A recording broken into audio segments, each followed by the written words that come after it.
सोनी हमारे साथ लगातार बनी हो। सोनी, बताइए ट्रेडिंग के लिहाज से शुरुआती दौर में मौके कहाँ देख रही हैं? जी, यहाँ पे पहला एक सेल का आइडिया रहेगा। सेल रहेगा ऑरो फार्मा पे। ऑरो फार्मा आपको फ्यूचर्स पे सेल करने की सलाह है। यहाँ पे 1480 लेवल पे आप सेल कर सकते हैं। स्टॉप लॉस यहाँ पे लगाए 1505।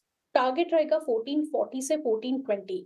ऑरो फार्मा में हम देख सकते हैं कि 20 ईएमए के सपोर्ट को ब्रेक कर रहा है। 1500 के नीचे ऑप्शन चेन ब्रेकडाउन भी आ गया है।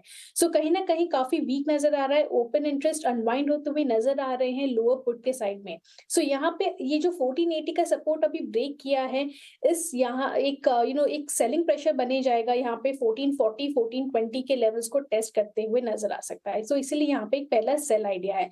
दूसरा एक बाय आइडिया रहेगा दीपक नाइट्रेट, जहाँ पे हम देख सकते हैं कि आज काफी अग्रेसिव फ्रेश लॉन्ग्स बने हैं पोजीशंस दीपक नाइट्रेट पे, और एक अच्छा अपना 1020 ईएमए को भी क्रॉस किया है। सो दीपक नाइट्रेट आप बाय कर सकते हैं। 28900 का एक अच्छा सपोर्ट है, तो यहाँ पे स्पॉट के लेवल से 2895 का यहाँ पे सपोर्ट मेंटेन कीजिए। यहाँ पे पहला टारगेट आपका रहेगा 2980, दूसरा टारगेट यहाँ पे रहेगा 3000। ठीक है, तो दीपक नाइट्राइट खरीदारी की सलाह और ऑरो फार्मा आपको यहाँ पर बिक वाली शॉर्ट करके फ्यूचर्स में चलना है। नजर डाल लेते हैं, वहां पर पॉजिटिव खबर आई है जिसके चलते करीब 2% की तेजी वहां पर इंट्राडे बेसिस पर दिखी है।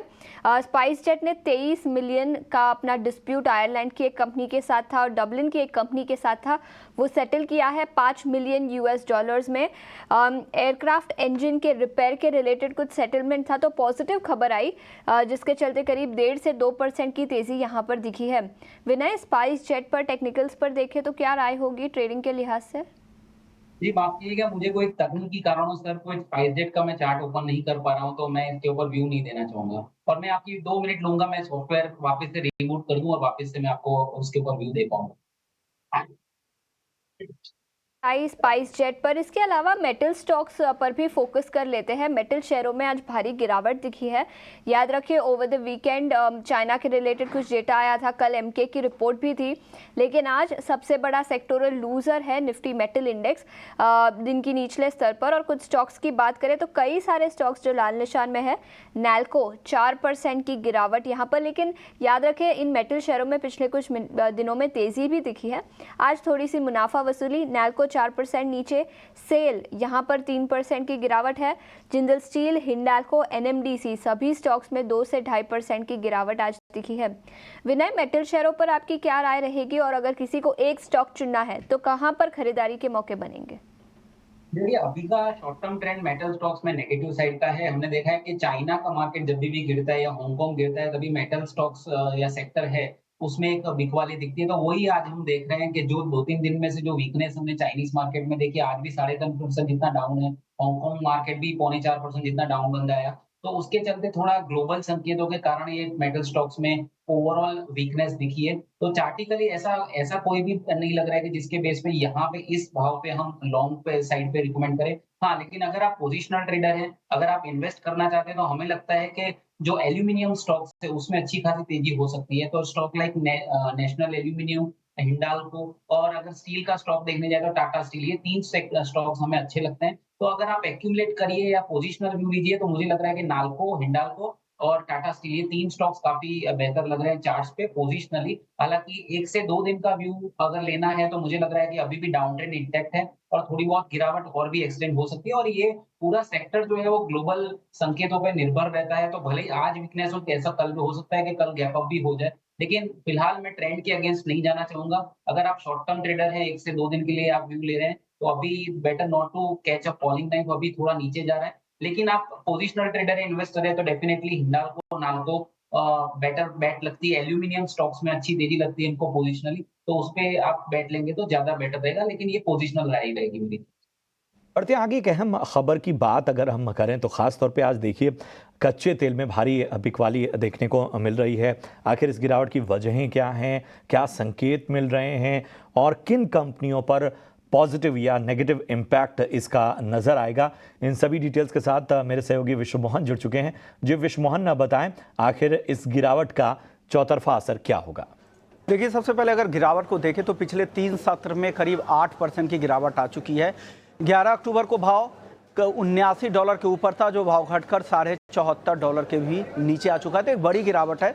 सबसे बड़ी वजह आज के लिए तो यही है कि ओपेक प्लस लगातार तीसरे महीने ग्लोबल ऑयल डिमांड अनुमान जो है उसको लगातार नीचे कर रहे हैं। इसके पीछे सबसे बड़ी वजह है दुनिया के लार्जेस्ट इंपोर्टर चाइना, जहां से डिमांड लगातार कम हो रही है। जनवरी से लेकर सितंबर तक की उनकी जो क्रूड ऑयल इंपोर्ट के जो डेटा है वो पिछले साल के जनवरी से सितंबर की तुलना में 3% से ज़्यादा कम है। इसके अलावा उनकी तरफ से जो भी राहत पैकेज दिए गए हैं उसको लेकर काफ़ी अनसर्टेनिटी है, उसके साइज़ को लेकर अनसर्टेनिटी है, और साथ ही इकॉनमी को उसका क्या फ़ायदा होने वाला है। साथ ही जो महंगाई के नंबर है उससे साफ संकेत डिफ्लेशन की स्थिति साफ वहाँ पर दिख रही है, डिमांड है नहीं, तो वो एक चिंता बड़ी है जिससे क्रूड कीमतों पर दबाव मिल रहा है। अभी तक जितने भी जियोपॉलिटिकल कंसर्न थे उससे सप्लाई पर कहीं भी बड़ा असर नहीं हुआ है।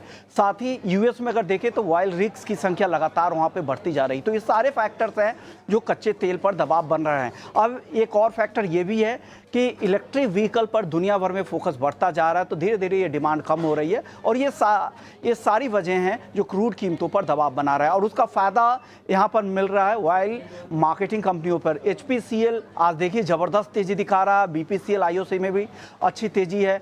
ऑयल क्रूड ऑयल के जो डेरिवेटिव प्रोडक्ट्स के इस्तेमाल करने वाली कंपनियां, चाहे वो पेंट्स कंपनियां हों, अच्छी तेज़ी है। तीनों बड़ी पेंट्स कंपनियां, एशियन पेंट्स देखिए अच्छी तेज़ी है, बर्जर, इंडिगो पेंट्स, यहाँ पर ठीक ठाक तेज़ी के साथ कारोबार हो रहा है। टायर कंपनियां उनके रॉ मटेरियल में भी करीब 40% का क्रूड के डेरिवेटिव प्रोडक्ट्स का इस्तेमाल होता है, यहाँ पर भी हल्की तेज़ी ज़रूर दिख रही है। लेकिन कुछ कंपनियाँ हैं जहाँ पर आज दबाव भी आज के सत्र में दिख रहा है, वो है जो ऑयल मार्केटिंग की, ऑयल की ड्रिलिंग के कारोबार में, जैसे रिलायंस इंडस्ट्रीज़ हो या फिर ONGC हो, उन पर आज काफ़ी दबाव दिख रहा है। तो कुल मिलाकर कहें तो इंडियन इकोनॉमी के लिहाज से क्रूड की गिरावट तो फिलहाल काफ़ी अच्छी है। जी, क्या करेंगे विश्व मोहन आपका इस अहम जानकारी के लिए। तो क्रूड की गिरावट कहाँ फ़ायदेमंद है, ख़ासतौर पे OMCs और जो पेंट शेयर हैं वहाँ पर हमें देखने को मिल रहा है। मैं विनय जी आपके पास आना चाहूँगा। अब अगर हम पॉजिटिव इम्पैक्ट वाले स्टॉक्स की बात करें, जैसे HPCL का जिक्र किया विश्व मोहन ने, BPCL देखिए यहाँ पर 2 से 4% तक की मजबूती हमें देखने को मिल रही है। बर्जर पेंट्स, अपोलो टायर्स, ये तमाम स्टॉक्स ऐसे हैं, इंडिगो पेंट्स देख लीजिए, एशियन पेंट्स देख लीजिए, जहाँ पर अच्छे संकेत देखने को मिल रहे हैं। बताइए यहाँ कोई मौका बन रहा है क्या? डेफिनेटली मुझे लग रहा है कि पेंट कंपनीज ने बहुत टाइम से आउट परफॉर्म नहीं किया है, और एक कोई ना कोई रीजन से इसमें ऊपर के लेवल्स पे सप्लाई आ रहे थे, लेकिन इस बार हम जैसे ही फेस्टिव सीजन में एंटर हो गए हैं, और जिस तरह से FMCG सेक्टर का परफॉर्मेंस पिछले 6 महीने में रहा है, भले ही शॉर्ट टर्म में हमने थोड़ा करेक्शन देखा है, लेकिन FMCG as a index has been doing quite well. तो ये पेंट कंपनीज को डायरेक्ट इफेक्ट करता है, क्योंकि वो काफी निर्भर करते हैं क्रूड प्राइसेस के ऊपर। और अगर अभी रिसेंटली जिस तरह का माहौल बना था, जियोपॉलिटिकल कंसर्न्स बने थे, तो उसकी चलते ये एक टेंशन बन गया था पेंट कंपनीज के लिए। लेकिन अभी कहीं ना कहीं हम देख रहे हैं कि $80 से लेके $74 तक आ गया है ब्रेंट क्रूड का price. It's a clear cut positive for the paint companies. तो मुझे लग रहा है ऑयल मार्केटिंग कंपनी तो ठीक करेंगी, उसमें कोई डाउट नहीं है, लेकिन पेंट कंपनीज का ओवरऑल स्ट्रक्चर ऐसा लग रहा है चार्ट देख के कि ये पोजिशनली काफी अच्छे रिटर्न्स दे सकते हैं। तो अगर मुझे अगर चूज करना है इन पर्टिकुलर बेनिफिशियरी स्टॉक्स में से, तो मुझे लग रहा है कि पेंट कंपनीज में बैट लेनी चाहिए। तो एशियन पेंट और बर्जर पेंट, ये दोनों स्टॉक मेरे को काफी अच्छे लग रहे हैं, जो क्रूड गिरने से बेनिफिट तो होता ही है, और उसका टेक्निकल स्ट्रक्चर भी ऐसा दिखा रहा है कि कहीं ना कहीं ये दोनों स्टॉक्स पोजिशनली इन्वेस्टर्स को और ट्रेडर्स को अच्छे पैसे बना के दे सकते हैं। तो मुझे लग रहा है कि एशियन पेंट्स और बर्जर पेंट, ये दो स्टॉक्स पे खास करके लॉन्ग साइड पे ध्यान देना चाहिए। तो ये है नज़रिया और ख़ास तौर पे एक अहम रणनीति पेंट शेयरों पर आती हुई।